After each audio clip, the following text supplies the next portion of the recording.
Hi, my name's James, and I paint miniatures.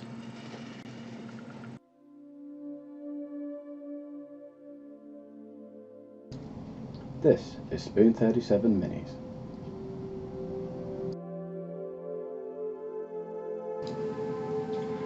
Welcome to What's on the Bench, episode 9.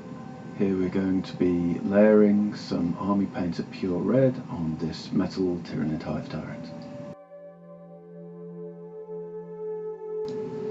Now I'm just putting this pure red on the palette. You'll see it kind of stands up, and then I spread it out with the brush and add some water to it in order to thin it down so that it is somewhat transparent. This is quite important. The paint is quite transparent to begin with, but I make sure that it's nice and thin so as to make a nice thin layer that doesn't obscure any details but also slightly shows through that which went before, and then you find you build up thin transparent layers in order to build up the highlight.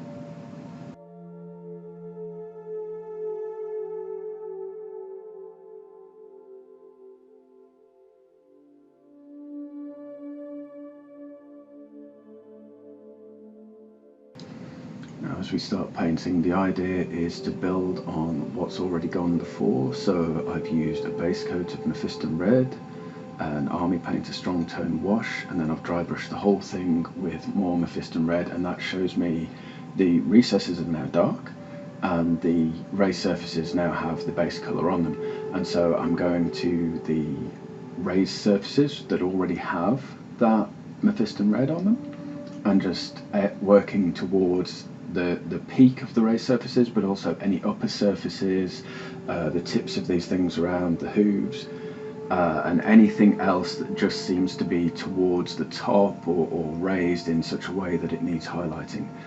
Now again, much like with the Goliaths, you can be quite generous with this first layer, because obviously there is going to be more than one layer. We are going to do at least 2 layers in this colour, and then we're going to do at least 1 if not 2 layers of Games Workshop Evil Sun Scarlet, and then a final sort of edge highlight on the uppermost surfaces or any edges with Wild Rider Red, also from the Games Workshop.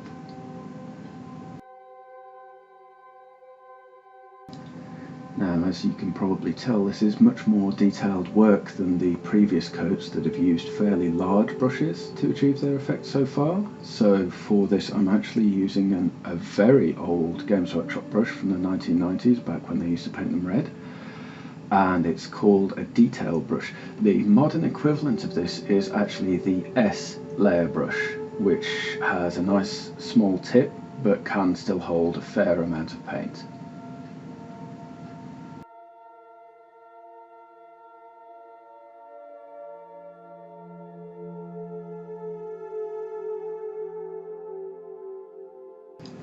Sorry about the camera work where you can't quite see what I'm doing. Part of the problem is I'm really focused on catching all the edges, and certainly the areas on the inside of the legs.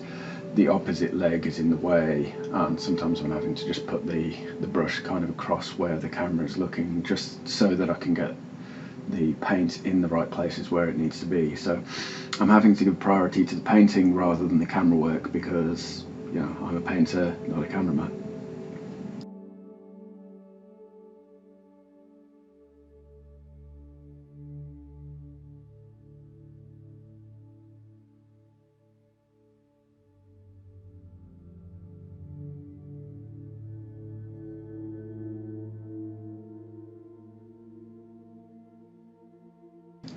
Now, what you will notice as I do this is that I am being fairly selective. There will be areas that I leave alone completely, and there will be other areas which, as the videos progress, I'm only going to highlight to a certain point, because I want them to be deliberately darker in order to have some contrast. So for example, there is an area that I've just kind of skipped over on the leg, where it's kind of like a recessed area, which I want to be dark because everything surrounding it is going to be highlighted, so that way I'll have the contrast. And it's the same on this kind of upper thigh area.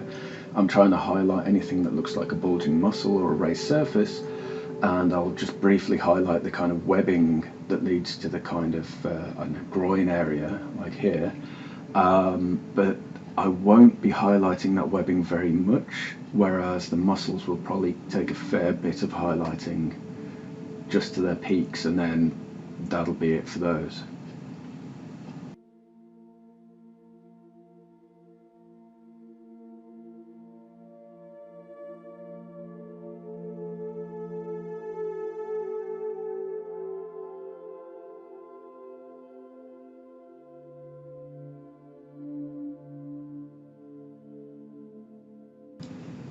Now moving on to the second leg, same idea again, aiming towards the tips of this sort of, I don't know, webbing, I suppose it is, near the hooves, and then I'll follow in the same pattern. Hopefully you'll see it better this side.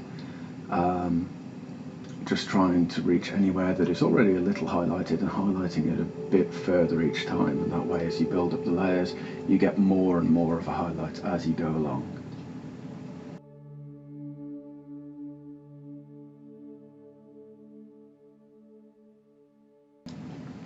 Again, in this area there are some areas where I'm highlighting it quite a bit, and then other areas that I'm completely skipping. So for example, the underside of the knee area is hardly getting any highlighting at all because it's naturally in shadow, and the area where some of the claws are sticking out, I'm only highlighting part of that where it seems to be bulging up near what will be a black claw, or it'll actually be black fading to grey. I'm just doing the tips there rather than the whole thing, so that there's actually a bit of contrast within the red, but then also contrast between the bright red edge and then the black of the claw as well.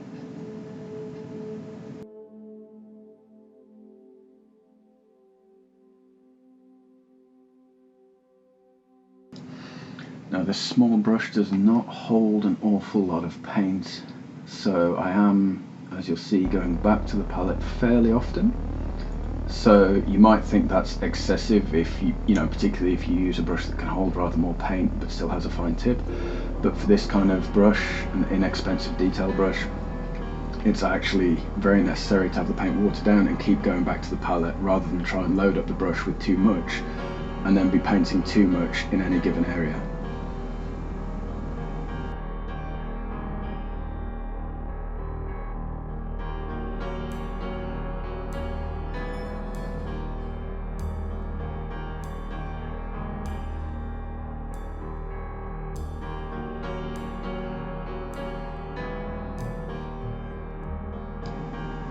Again, I'm just catching the raised surfaces on the muscles. Anything that seems to stick up or bulge as a raised surface, even though some of these areas you might say, oh well, that would be under the leg, it'd be in shadow.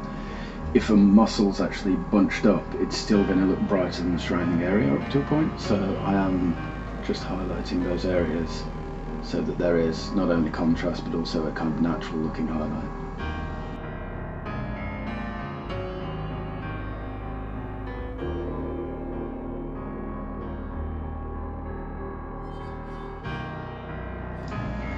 This area is quite awkward. There are some incredibly thin sinews, I guess you'd call them, sticking up from the torso, because this model actually has an incredibly thin sort of waist area.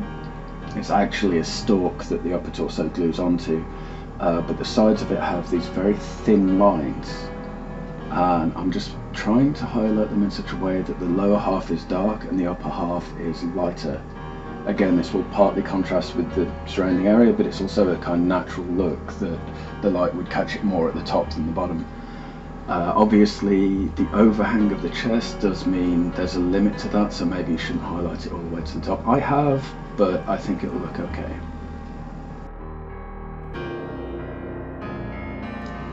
Now the ribcage area actually needs a lot of highlighting. Not only is it a focal point of the miniature, but I've been looking at some of the old stock photos of like the heavy metal version of this when the model came out in the 90s.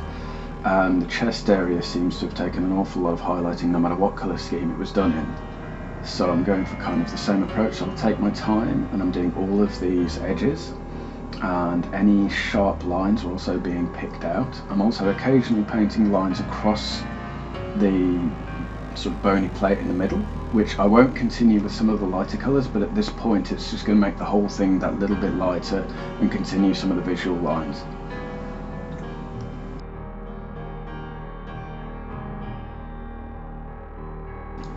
One thing I am omitting at this point though are the textures in between the ribs, where I actually want that to be dark. This is what I've done on several of my other models, where I've just had anything like that seems to be like guts or innards or what have you. It seems appropriate to have them as like the dark red base colour with a wash and just leave them there, rather than highlighting them like crazy. Now the official Hive Fleet Behemoth colour scheme would actually have me paint these parts black later on and highlight them with grey. Now that might look okay, but I'm a bit worried that there's going to be an awful lot of black and grey on this model already, and I've looked at the official studio models that have this colour scheme on them. I'm not that impressed with the black and grey. It almost looks like there's rubber tubing on the inside of the beast, and these are all supposed to be biological creatures, so that doesn't make a lot of sense to me. So I'm keeping them red, and so far when I've posted my Tyranids and they've got this dark red, light red contrast, most people seem to like it, so I'm going to stick with it.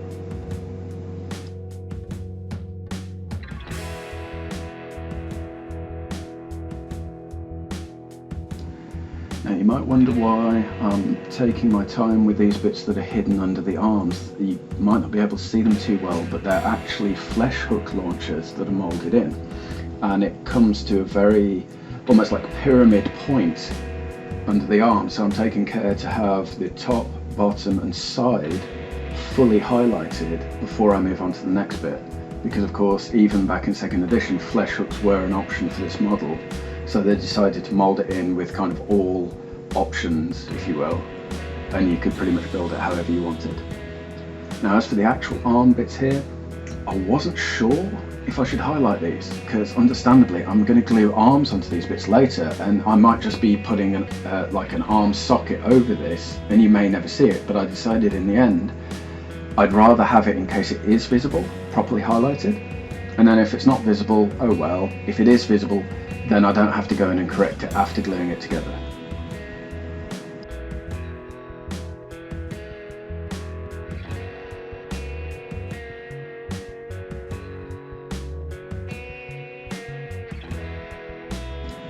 Sorry about having the paint holder in the way of the view. It's just sometimes I have to rotate the model so that I'm looking at it from underneath to see like the underside of the arm or something like that, so that I can just paint things from every angle.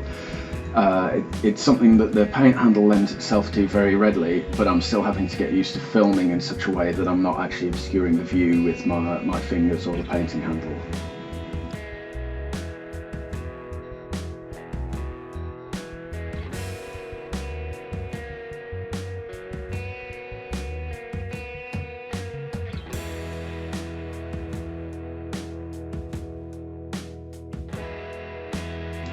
Now, as a finishing touch, I'm just going to go over these veiny bits that will be next to the heads. I'm only going to do this first layer like this, because later on I want these bits to be relatively dark. It's just as these will be by the head, and the head will be quite well highlighted, it's going to be actually quite a bit lighter than these bits. So I'm just going to put a little paint on them now, and then I probably won't touch them going forwards with further layers.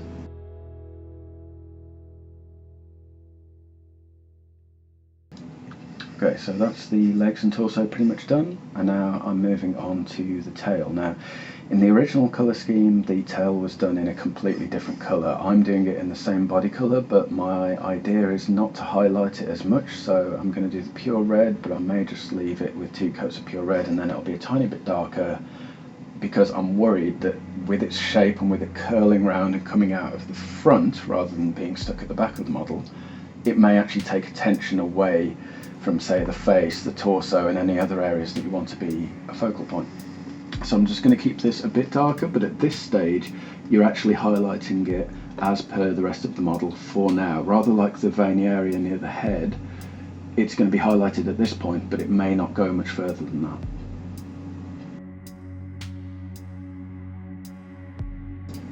Now the obvious thing here is just trying to catch all of the raised lines and leave all of the creases dark, so that they have like the wash and the base colour only, and then just carefully going over the bits that are raised, which is where a small brush like this really comes into its own, so you can just catch only the raised creases, only the lines, and then leave everything else dark.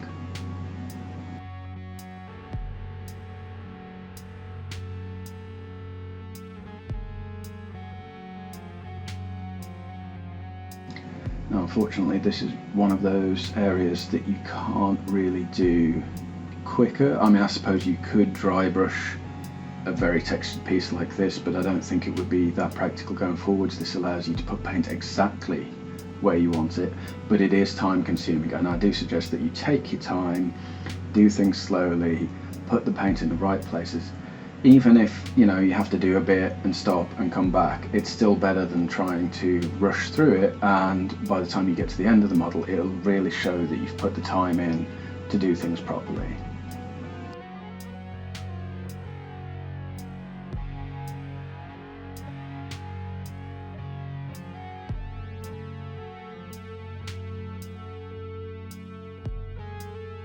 I'm majoring on one side of the tail and sort of the, I suppose what you call the front of it as well.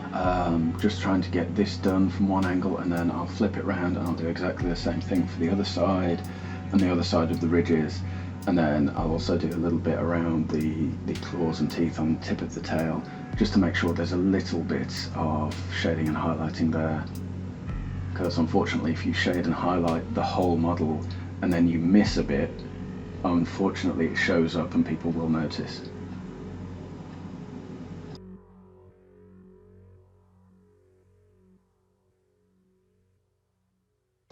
Now towards its tail tip, those small divots towards the carapace actually get so small I can't really paint the lines on them. So I've just gone along the main kind of line of the tail, and I'll just do these raised segments or lines, and I'll just go over those, and that should look good enough, because then at least that part of the tail is highlighted and shaded.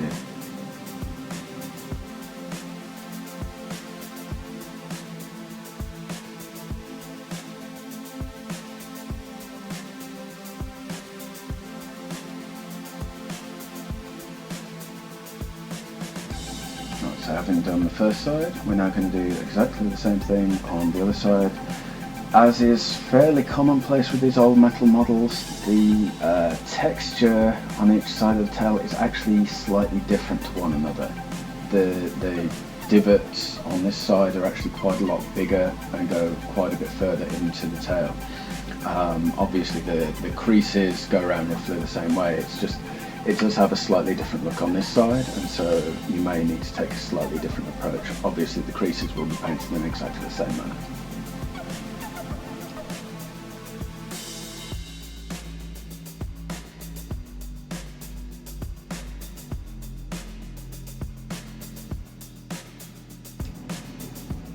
As before, taking a similar approach, painting the line and then towards the carapace in lines to miss the divots, and then painting the creases above. Obviously as you get towards the tail tip you may not be able to paint the lines around the divots as they become incredibly small, but if you just persevere you should be able to do most of it without too much trouble.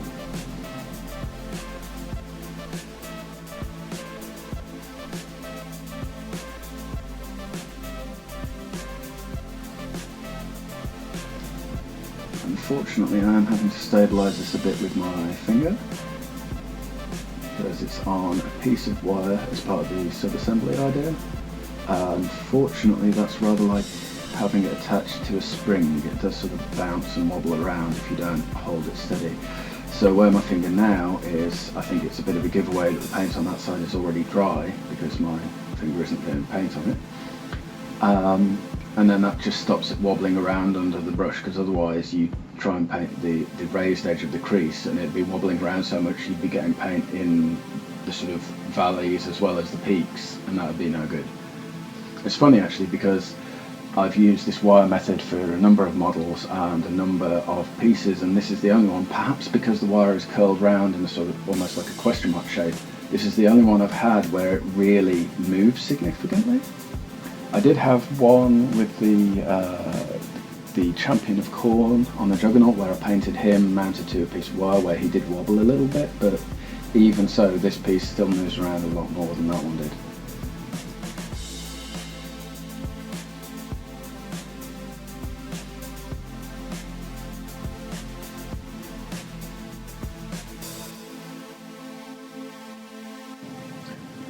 Okay, so that's both sides of the tail largely done. I'm just going through and painting the line towards the tip, and then I'll go over sort of the middle of the creases or segments just to make sure they're even side to side, and then that's pretty much the tail done. I will do a little bit around the pincers and the teeth and the tip, but that doesn't take very long.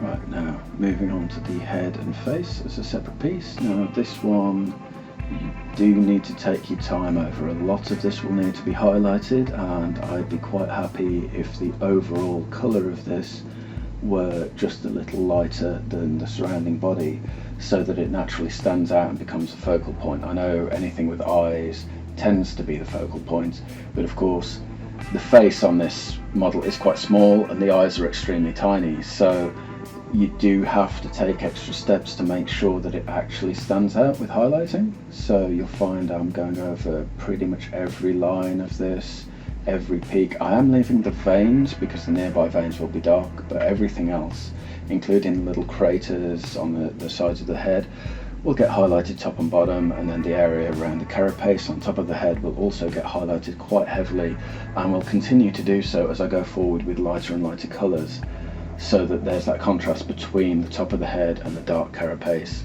as well as having an overall more brightly coloured face to help it be a focal point.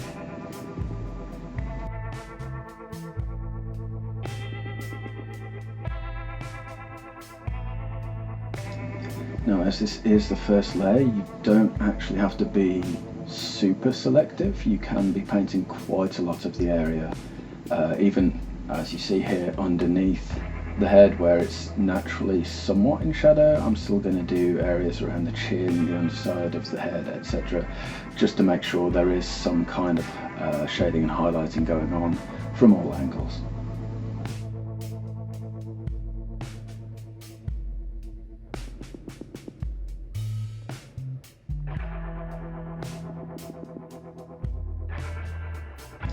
I'm not sure if it's the correct thing at this point, but I'm also highlighting towards the back of the head where it will meet the body. Again, it's an area where if I glued this together instead of doing sub-assemblies, it would be almost impossible to paint. So I'm just making sure, as I've done so, I might as well do some sort of shading and highlighting there. Otherwise, there wasn't much point in doing it in sub-assemblies in the first place.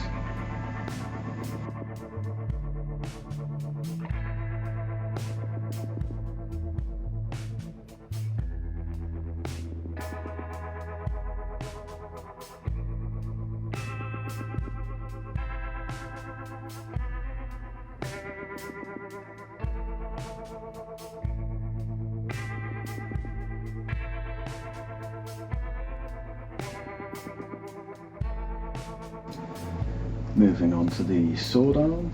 Now this has some advantages for doing layering. So all of these areas that have like a round hole and then this kind of ridged texture inside, the texture inside is going to be left dark. So the round hole can be painted around the edge fairly generously with this pure red, and then of course that will be highlighted quite a lot going forward. The other thing is I did notice that this arm was actually fairly dark overall, so I am being a little bit extra generous with this pure red at this point, and I will continue to do so because I think compared to some of the other parts it's actually a bit dark. So I just need to bring that up a little bit. It'll need going back and forth to make sure it fits in with everything else, but I think I might have been a bit heavy-handed with the wash on this part.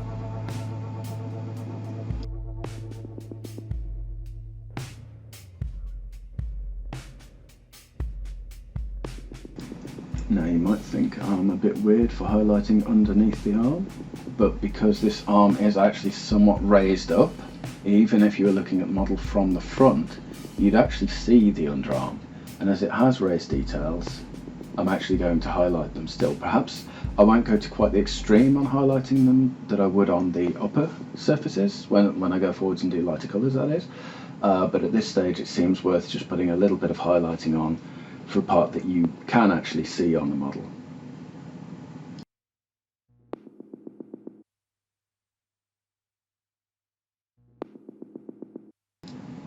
Now, rather like with the ridges on the inside and the innards around the ribcage and so on, this area in the elbow on every single Tyranid I've done, including Tyranid Warriors, I've actually left that dark, so it's just the base colour and a wash, and it gives you a nice contrast between the highlighted reds and the darker reds, which seem more like a kind of innards colour, you know, sinews and muscles and what have you, whereas the raised carapace being that little bit harder and, you know, more prone to battle damage and so on, seems more likely to be a lighter colour.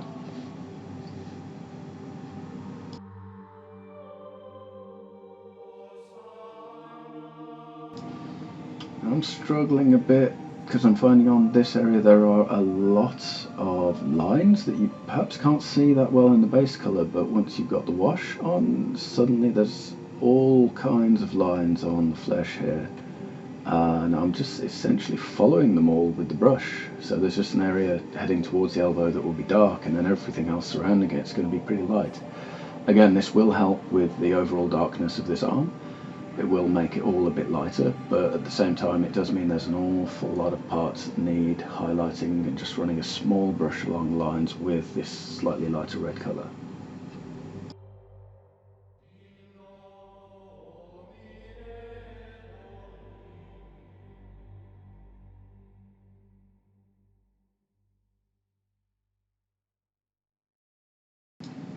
Now, this might sound a little bit odd, but when I'm doing the hands, I actually follow the same pattern as I would, for example, on the hands of the Goliath gang.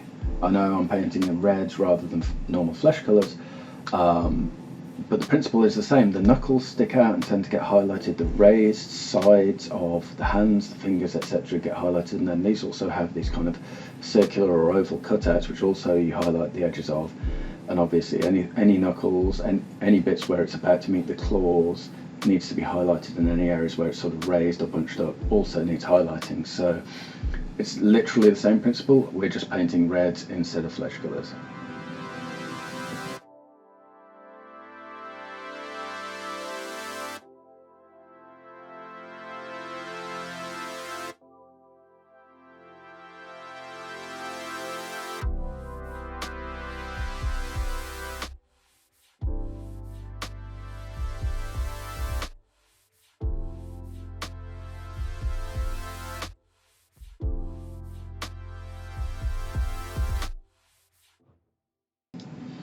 Okay, so we've done quite a number of parts already, so now we need the whip arm that sits below the sword arm. Now you could reasonably say, well, this may be in the shadow of the sword arm and doesn't need as much highlighting, but I tend to highlight it to roughly the same degree.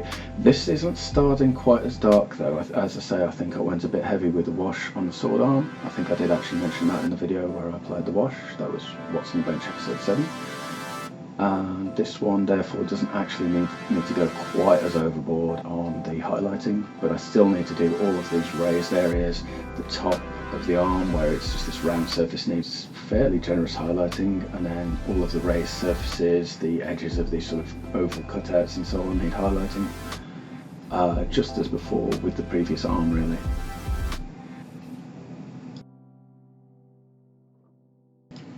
Now I'm hoping it's fairly obvious with the colour going on, even when it's wet, that it is quite a bit lighter than the base colour, and it is making quite an obvious difference at this point already.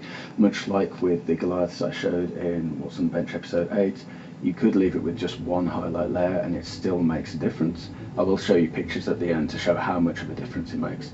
But I'm still going to take it further. I have done with all of my other Tyranids, and if the Hive Tyrant as the HQ unit and the focal point of the army isn't as highlighted as, say, you know, my Gene Sealers and Termagants, there's going to be no point in having it on the battlefield. It's going to look absolutely weird. So I'm definitely going to highlight this one. In fact, I may highlight this one slightly more, simply because it is that HQ choice, it is the leader, and it's likely to be, you know, in terms of lore, it's likely to be older, more experienced, seen more battles, that sort of thing, so it makes sense.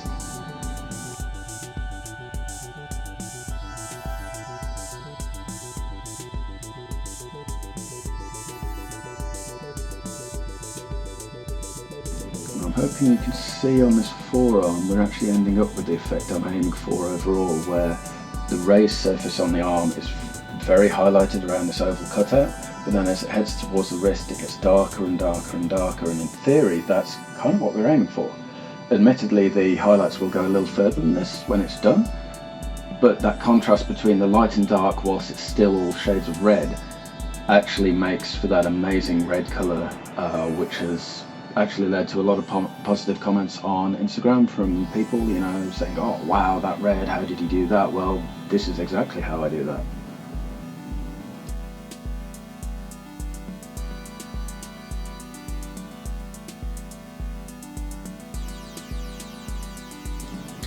Now, I didn't mention it earlier, but for the context of this video, this is just going to be the first layer that I show here. This is partly because I haven't yet processed the video for doing the second layer with the same colour, but it was also because by the time I put the footage back to back, it was something like 35 minutes of footage for just this layer. So I thought, well, if I do both layers, it's going to be, you know, an hour plus, even though the next layer is slightly more selective. So I just decided to put this out as a video as it is, and then you can catch up with the next layer and the next layer and the next layer as I make the footage available.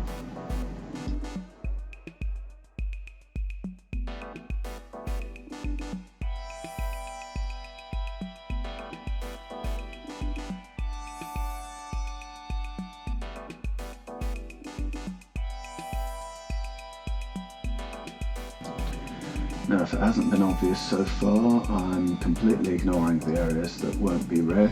I'm just doing one colour from start to finish, and then I will move on and probably do the carapace next, and then things like, for example, the whip is going to be grey, but the claw on the end is going to be black fading to grey, like a lot of the other claws on the actual miniature itself. So you'll find bit by bit by bit I'll do one colour start to finish, and then the next colour and the next colour and the next colour, and before you know it, it will actually be completely done, fully shaded and highlighted.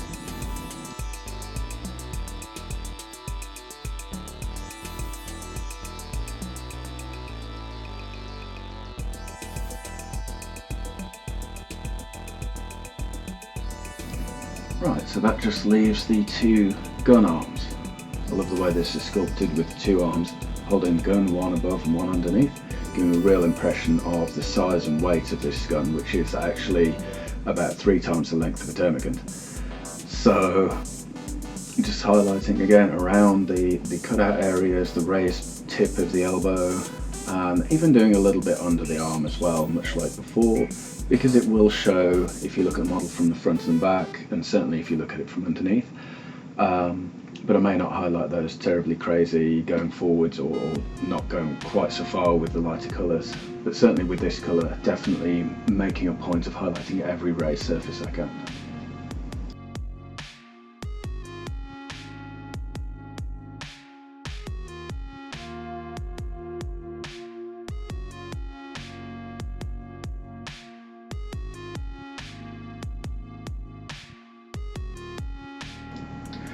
Now, unlike a lot of the other parts where it was just one arm at a time, as this one's two, and as I'm a bit stupid, I'm going to do the first arm, the upper arm, completely, and then I'll move on to the lower arm, so much so I actually shot them as two separate clips. So they are two physically separate pieces of footage, and then obviously you can see the contrast between the two, so as the one gets more highlighted, the second one seems to look more plain and dull. So hopefully you can also see how doing this step is actually adding a lot to the model.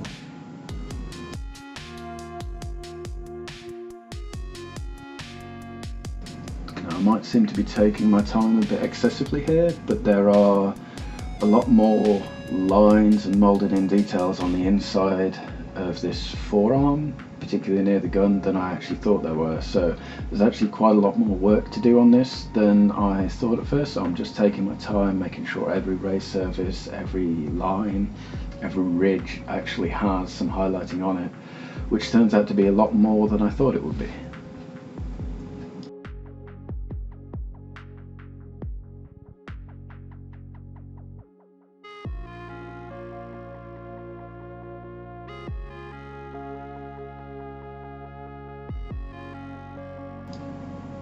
once we get on to the actual hand. Again, this particular hand is going to be extremely prominent. It's really going to be far forward and the uppermost of the four hands, so I'm really taking my time to make sure that it is really, really well highlighted. It's going to be such a focal point on the model outside of the actual head and face.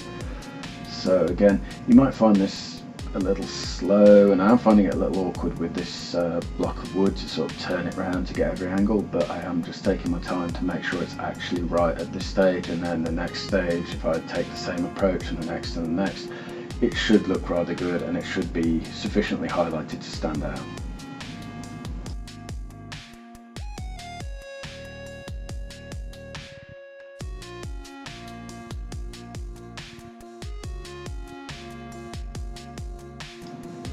So that's the upper arm done in its entirety, and now moving on to doing the lower arm separately, and I believe that is actually the last part of the Hive Tyrant that will be done in this video.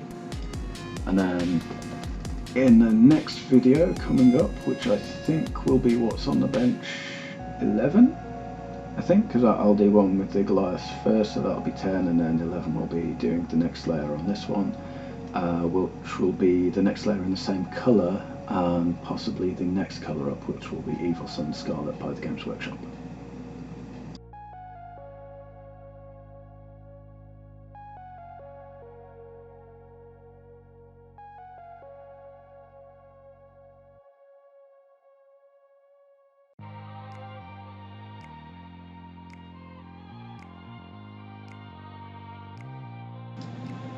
Again, like the whip arm, I'm making a point of highlighting the kind of raised, rounded shoulder area and anything that seems obviously pointing up, or like a raised ridge or what have you.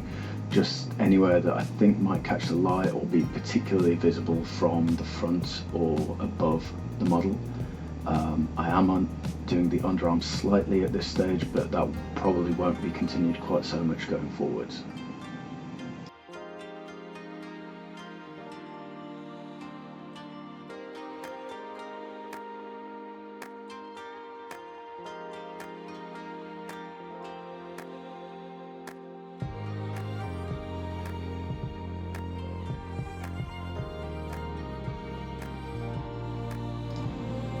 Now, in the shadow of the upper arm, it might at first appear that I'm hardly doing anything to this arm, but trust me, once the paint's dry it will be showing up as a highlight, and it will be fairly obvious that I've actually done something to this lower arm. I suppose I could be really strict, and anywhere that appears to be directly under the gun perhaps shouldn't get highlighted, but as I've said before, I'm actually trying to learn how to do this layering thing, so if it ends up being a bit unrealistic from, if you will, too much highlighting, I'd kind of rather have that at the moment so that I know I'm doing the highlighting thing correctly, just so that I'm learning the technique.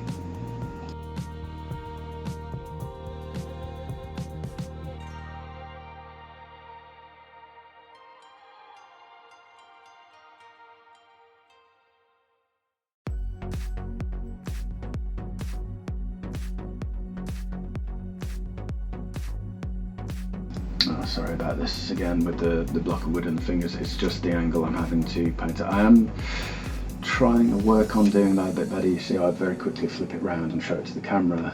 It's just something I'm having to get used to with painting on camera, because normally I actually paint kind of you know, huddled over the work and painting it fairly close to my face, but you can't really do that and film it at the same time, so I'm having to get used to this slightly different arrangement of holding it for the camera and sort of reaching out towards it to paint it, which feels a little unnatural, but it seems to work provided I take my time.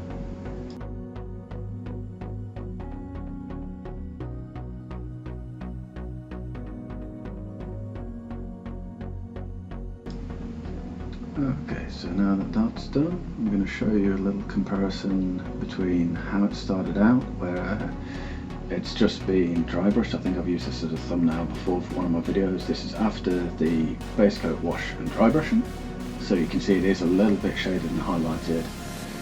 And then I'm going to show you after the layering. I'm only going to show you on the torso and legs. Right. So this has been layered. This is the first layer, so it's perhaps a little bit more subtle, but this is straight off actually my phone's camera, and I'm hoping you can see that it is a little bit brighter, particularly around the edge of the rib cage. And then I've also got a shot of the side of the legs, which I think is a little bit more obvious. So you can see how the muscles and bulges and so on are a little bit more highlighted. And so that gives me something to work off going forwards for a further highlight.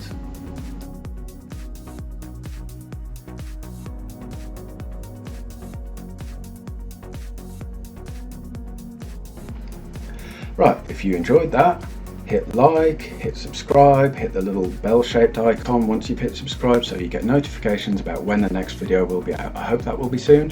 Thank you for watching.